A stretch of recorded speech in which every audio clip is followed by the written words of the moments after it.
बारिश की बूंदें मंद गति से घास और फूस की छतों पर गिर रही थीं, जैसे कोई अदृश्य संगीत बह रहा हो। गांव निस्तब्ध था। केवल जलती लकड़ियों की चटक और हवा में सरसराते पत्तों की आहट सुनाई पड़ रही थी। इस सन्नाटे के बीच एक नन्हा बालक चुपचाप एक कोने में बैठा था। उसकी आंखों में एक गहरी जिज्ञासा थी, एक अनकही खोज, एक रहस्यमयी यात्रा जो उसके जीवन की दिशा बदलने वाली थी। वह एक साधारण दासी का पुत्र था, जिसे अधिकतर लोग अनदेखा कर देते थे, परंतु उसके भीतर एक अनोखी प्यास थी, एक अतृप्त तृष्णा जिसे वह स्वयं भी पूरी तरह समझ नहीं पा रहा था। उसकी माता अत्यंत विनम्रता और समर्पण भाव से ब्राह्मणों की सेवा करती थी, और इस सेवा के कारण ही यह बालक भी उन महान वैष्णव संतों के सानिध्य में आने का सौभाग्य प्राप्त कर सका। चातुर्मास्य के 4 पवित्र महीनों के लिए वे संत वहां रुके हुए थे। यह बालक उनकी सेवा में संलग्न रहा, उनकी बातें ध्यान से सुनता, उनकी भक्ति से ओतप्रोत वाणी को आत्मसात करता। उसके लिए यह अनुभव किसी अमृत से कम नहीं था। एक दिन जब संतों ने अपना भोजन समाप्त किया तो उसने विनम्रता पूर्वक उनसे आग्रह किया कि क्या वह उनके जूठन के कुछ अंश ग्रहण कर सकता है। जैसे ही उसने उन संतों के प्रसाद को अपने मुख में डाला, एक अद्भुत परिवर्तन घटित हुआ। उसकी आत्मा जैसे किसी अलौकिक ऊर्जा से भर उठी। उसके भीतर एक दिव्य चेतना जागी, जिसने उसके हृदय के समस्त अज्ञान को जला दिया। इन महान संतों के संग में रहते हुए उसने भगवान श्री कृष्ण की महिमा सुनी।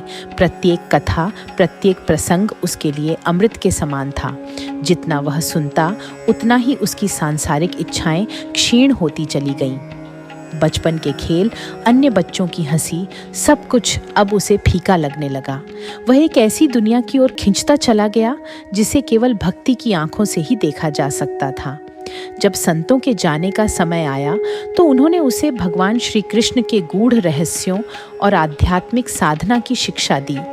उन्होंने उसे बताया कि किस प्रकार समस्त भौतिक वस्तुओं को भगवान श्री कृष्ण की सेवा में समर्पित किया जा सकता है और कैसे यह मार्ग उसे भगवान श्री कृष्ण की प्रत्यक्ष संगति तक ले जाएगा।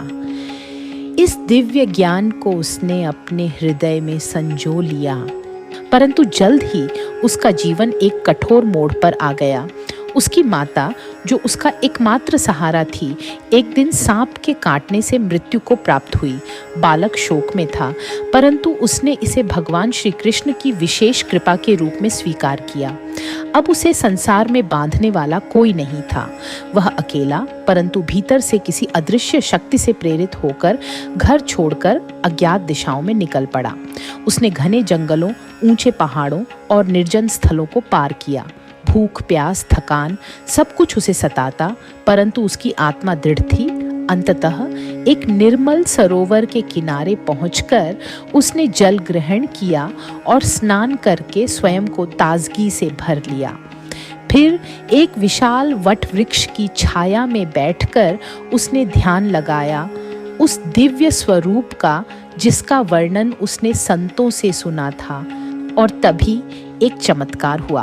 उसकी चेतना भौतिक सीमाओं से परे चली गई। अचानक एक दिव्य दृश्य प्रकट हुआ। वह स्वयं को भगवान श्री कृष्ण के प्रत्यक्ष सान्निध्य में अनुभव करने लगा।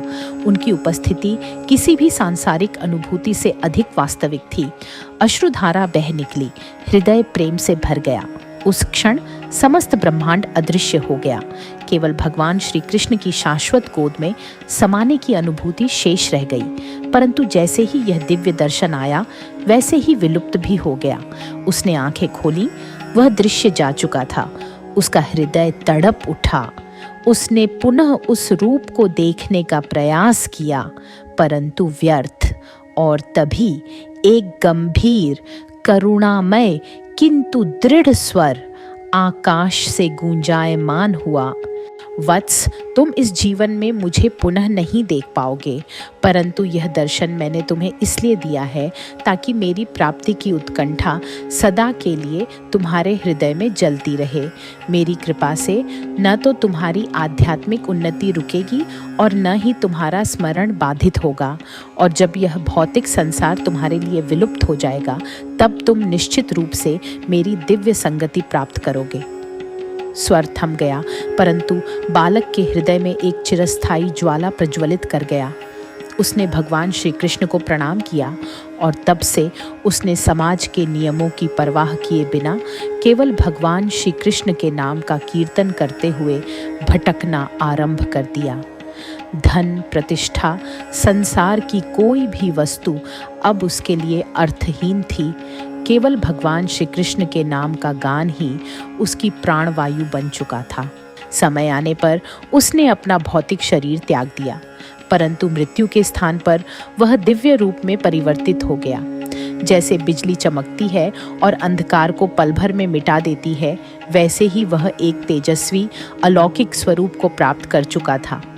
अब वह नारद बन चुका था, वह दिव्य ऋषि जो तीनों लोकों में विचरण करते हैं और सदा अपनी वीणा पर भगवान श्री कृष्ण के नाम का संकीर्तन करते रहते हैं। युगों युगों से सृष्टि के अनगिनत चक्रों में नारद मुनि का यह मधुर संकीर्तन कभी रुका नहीं है। उनका स्वर स्वर्गलोक से लेकर पृथ्वीलोक तक गूंजता है, पवित्र स्थलों में प्रवाहित होता है, उन हृदयों में बसता है जो भगवान श्री कृष्ण को पाने के लिए तड़पते हैं।